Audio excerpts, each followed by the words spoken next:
ಒಂದೇ ಮನೆಯಲ್ಲಿ ದೇವೇಗೌಡರು ಸೋನಿಯಾ ಗಾಂಧಿ ಫೋಟೋ ಹಚ್ಚಿದ್ದು ಇವ್ರ ಮನೆಯಾಗ ಅಷ್ಟೇ. ಅವಕಾಶ ಕೊಟ್ಟಿದ್ದಕ್ಕೆ ಧನ್ಯವಾದಗಳು. ಓಕೆ, ಈಗ ನುಡಿದಂತೆ ನಡೆದಿದ್ದೇವೆ ಅಂತ ಹೇಳಿ ಮುಖ್ಯಮಂತ್ರಿಗಳು ಪದೇ ಪದೇ ಹೇಳ್ತಿದ್ದಾರೆ. ಬಹುಶಃ ನನ್ನ ತಾಲೂಕಿಗೆ ಹಿಂದಿನ ಬಜೆಟ್ ಅಲ್ಲಿ ಘೋಷಣೆ ಆದಂತ ಲಿಫ್ಟ್ ಇರಿಗೇಷನ್, ಕೊಣ್ಣೂರು ಒಂದು ಲಿಫ್ಟ್ ಇರಿಗೇಷನ್, ಆಮೇಲೆ ಕಣಿಯಾರ್ ಲಿಫ್ಟ್ ಇರಿಗೇಷನ್, ಅದ್ರ ಬಗ್ಗೆ ಎಲ್ಲೂ ಉಲ್ಲೇಖನೂ ಏನೂ ಇಲ್ಲ. ಹಾಸನದ ಹೆಸರೇ ಇಲ್ಲ. ಇವತ್ತು ಬಜೆಟ್ ಅಂದ್ರೆ ಇಡೀ ರಾಜ್ಯದ 224 ಕ್ಷೇತ್ರದ ಅಭಿವೃದ್ಧಿ ಬಜೆಟ್ ಆಗಬೇಕು. ಇದು ಬಿಟ್ಟು ಕೇವಲ ಕೆಲವರ ಅನುಕೂಲಕ್ಕಾದಂತ ಬಜೆಟ್ ಅಂತಕ್ಕಂಥದ್ದು ನನ್ನ ಅಭಿಪ್ರಾಯ. ನೀವು ನುಡಿದಂತೆ ನಡೀತೀವಿ ಅನ್ನೋದು ನೀವು ವಾಕ್ಯನ ಹೇಳೋದಾದ್ರೆ, ನೀವು ಹಿಂದೆ ಬಜೆಟ್ ಅಲ್ಲಿ ಮಂಡಿಸಿದಂತ ಒಪ್ಕೊಂಡಂತ ಕಾಮಗಾರಿಗಳು ಇದಾವಲ್ಲ, ಅದನ್ನ ಮೊದಲು ಕೈಗೆತ್ಕೋಬೇಕು ಅಂತಕ್ಕಂಥದ್ದು ನನ್ನ ಮನವಿ.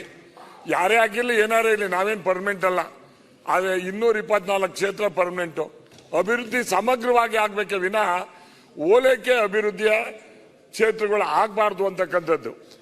ಬಹುಶಃ ಇವತ್ತು ಎಲ್ಲ ಸಾಲ ಮಾಡಿ ತುಪ್ಪ ತಿನ್ಬೇಡಿ ಅಂತ ಹೇಳ್ತಿದ್ದವರು ಇವ್ರು ಮಾಡಿರೋದೇನೀಗ?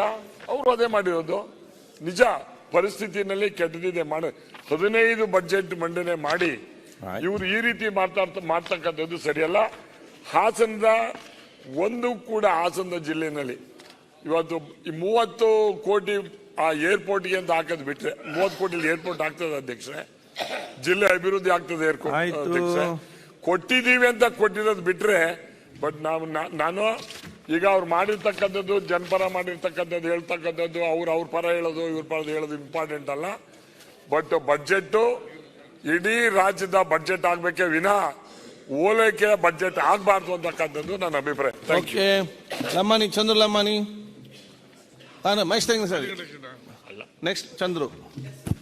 ಸನ್ಮಾನ್ಯ ಅಧ್ಯಕ್ಷರೇ, ಬಜೆಟ್ ಮೇಲೆ ಅವಕಾಶ ಕೊಟ್ಟಿದ್ದ ವಿಶೇಷ ಅಂದ್ರೆ ಮಗ ಹೇಳ್ತಾರೆ ನುಡಿದಂತೆ ನಡೆದಿರುವ ಬಡ್ಜೆಟ್ ಅಂತ, ಅಪ್ಪ ಹೇಳ್ತಾರೆ ನುಡಿದಂತೆ ನಡೆಯದ ಬಡ್ಜೆಟ್ ಅಂತ. ಇದೊಂದು ಬಹಳ ವಿಶೇಷ ಇದೆ ಇದು ಅಧ್ಯಕ್ಷರೇ.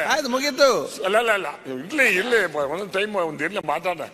ಅವ್ರು ಏನಕ್ಕೆ ಅಂದ್ರೆ ಅಪ್ಪ ಮಗನ್ನ ಬೇರೆ ಮಾಡ್ಬೇಕು ಅಂತ. ನಾವು ಮನೆಯಲ್ಲಿ ಒಂದೇ ಇದೀವಿ, ಏನ್ ಬೇಜಾರ್ ಮಾಡ್ಕೊಬೇಡಿ. ಇಲ್ಲಿ ಮಾತ್ರ ಬೇರೆ, ನಮ್ಮನ್ನ ಇದನ್ನ ಮಾಡಕ್ ಹೋಗ್ಬೇಡಿ. ನಾವು ನಮಗೆ ಎಲ್ಲಾ ಕ್ಷೇತ್ರ ಒಂದೇ ತರ ನೋಡಿ ಅಂತ ಹೇಳಿದ್ವಿ. ನಿಮಗೆ ಸಪರೇಟ್ ಕೊಡೋದು ಹಾಗಾದ್ರೆ ಅವ್ರಿಗೆ. ಈಗ ನನಗೆ ನೋವೇನು ಅಂದ್ರೆ ಆ ಕ್ಷೇತ್ರಕ್ಕೆ ಜಾಸ್ತಿ ಕೊಟ್ಟರೆ ನನಗೆ ಕೊಟ್ಟಿಲ್ಲ. ಪ್ಲೀಸ್ ಸನ್ಮಾನ್ಯ ಅಧ್ಯಕ್ಷರೇ, ಒಂದೇ ಮನೆಯಲ್ಲಿ ದೇವೇಗೌಡರು ಸೋನಿಯಾ ಗಾಂಧಿ ಫೋಟೋ ಹಚ್ಚಿದ್ದು ಇವ್ರ ಮನೆಯಾಗ ಅಷ್ಟೇ.